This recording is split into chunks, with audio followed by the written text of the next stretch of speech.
Landlords who would rather keep their units empty than rent their units to rent-controlled tenants would be fined under a bill that's being proposed in New York. I'm Tony, and this is Real Estate Investing and Landlord News. All right, so I have an interesting article for you today, and it's coming out of New York City. So obviously, a lot of craziness goes on up there with all their anti-landlord laws, all their pro-tenant policies, and every time they're trying to fix an issue, they think the response to the best response is to go ahead and pass more laws, more rules, and more regulations. And the only thing that does is drive the cost of rents up, make it harder for people to afford housing, make it harder for businesses to operate, and just make things worse overall. So a lot of these politicians, they're throwing these proposals out because they noticed what I mentioned in my other video, which is, hey, a lot of landlords, they don't want to rent their units and they'll just keep them empty, hoping that, hey, maybe the laws will change or maybe there's some alternative or some way that they can get out of this horrible rent control situation. So if these landlords, if they rent their units out, they actually lose more money than if they keep them empty. So that's why a lot of them are keeping them empty.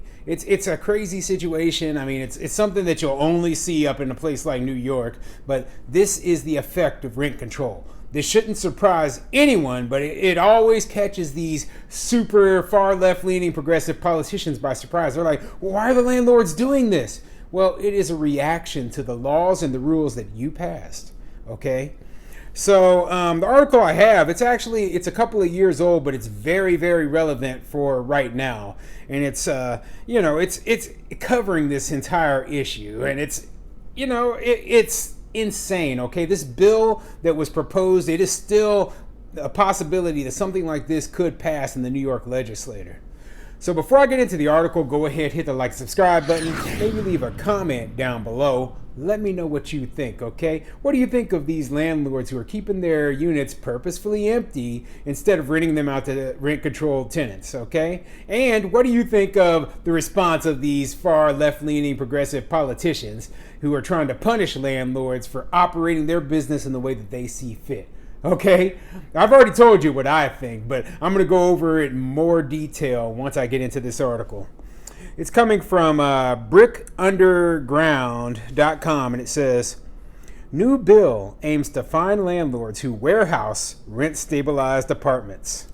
And by that, they mean landlords who refuse to rent out a rent-controlled unit after it becomes vacant, because it would still be stuck under the low rent controlled amount, okay? And they're like, hey, this isn't profitable, and we might not ever be able to get that tenant out of there if we put somebody in there. But let's get into the article and see what it says. There are plans to fine landlords who leave rent-regulated apartments vacant for more than 3 months. New York State Assemblywoman Linda Rosenthal introduced a new bill that punishes the practice of warehousing. If it passes, fines issued to landlords for keeping their apartments empty rather than renting them out would be used to fund housing vouchers for homeless New Yorkers. It could free up thousands of vacant apartments and help alleviate New York City's affordable housing crisis.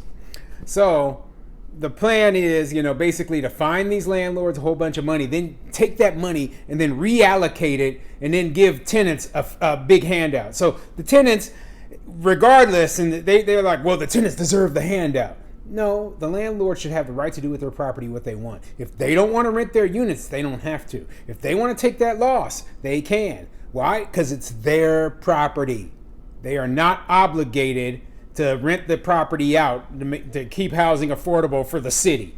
Okay, that is stupid. That's pure communism right there, okay? We're talking about communism, socialism, whatever you want to call it, right? But if the government takes control of properties and says, you must rent your property out at a loss, well, guess what? You've lost your property rights at that point. Well, rent control basically is a taking of a person's property rights. So we already know that the system is already socialist, but how can you even make it worse? You can take total control of a person's property away from them and hand it over to the government. And that is exactly what this sort of law is doing, okay? Total control taken away and handed over to the government. Rent reforms enacted through the Housing Stability and Tenant Protections Act last year included several groundbreaking tenant protections, like limiting how much landlords could raise rents to pay for major capital improvements in rent-stabilized apartments.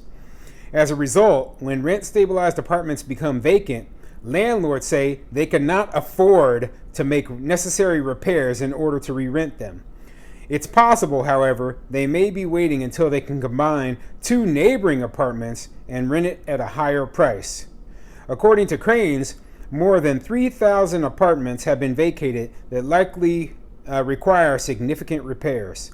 And yeah, they're absolutely right. Okay, if a apartment is under rent control and it requires, let's say, $30,000 or $40,000 worth of repairs, right? Well, the amount of rent increase you can get under rent control is minuscule, okay? Minuscule in comparison to the cost.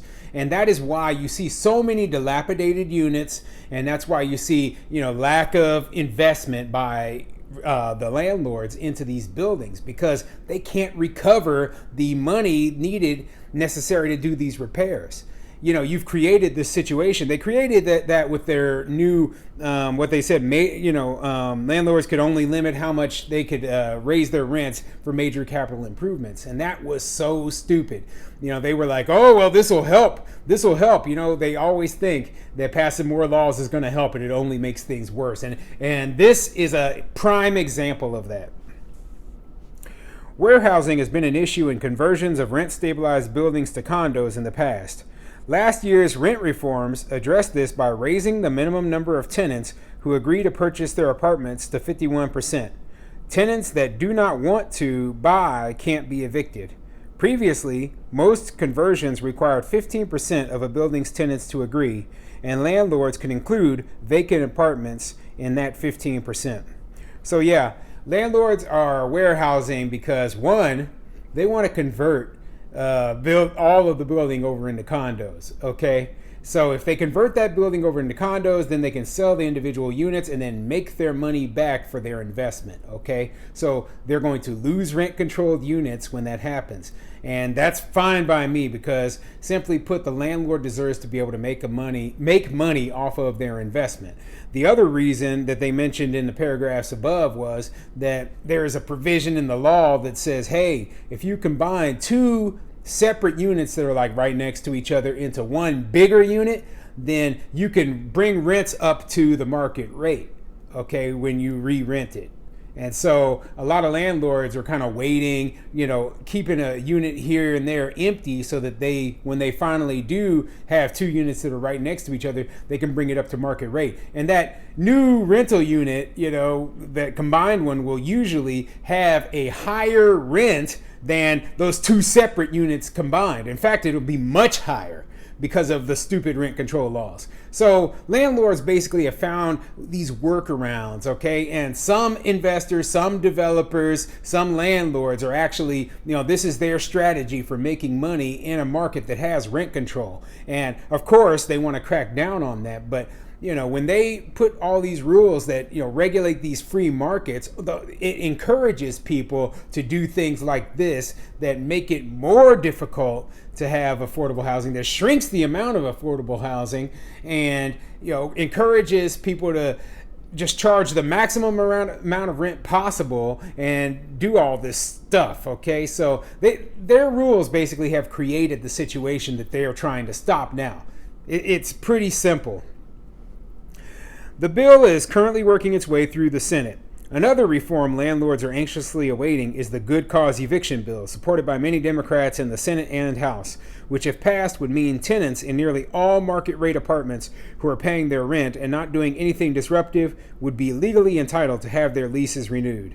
And I covered before that, it pretty much died up in Albany. Like I said, this article is a couple of years old, says it's from March of 2020. Looks like right before the pandemic started, they wrote this article. But this bill does have a chance of being revived at some point by all of the pro-tenant politicians up in New York. So landlords up in New York, I suggest you watch out for this sort of thing. I mean, my opinion still is that, hey, it's just not worth it, unless you're a very large player and you have some very good strategies and in mind to even deal with rent control. Okay, but there are a lot of small mom and pop landlords who maybe own one building and they're stuck under this rent control nonsense, and they are just getting punished. Okay, they're getting punished by all these rules, all these regulations, and they can't raise the rent to keep up with the maintenance. And guess what? That's financial ruin for them. And it's not good for the tenants either, because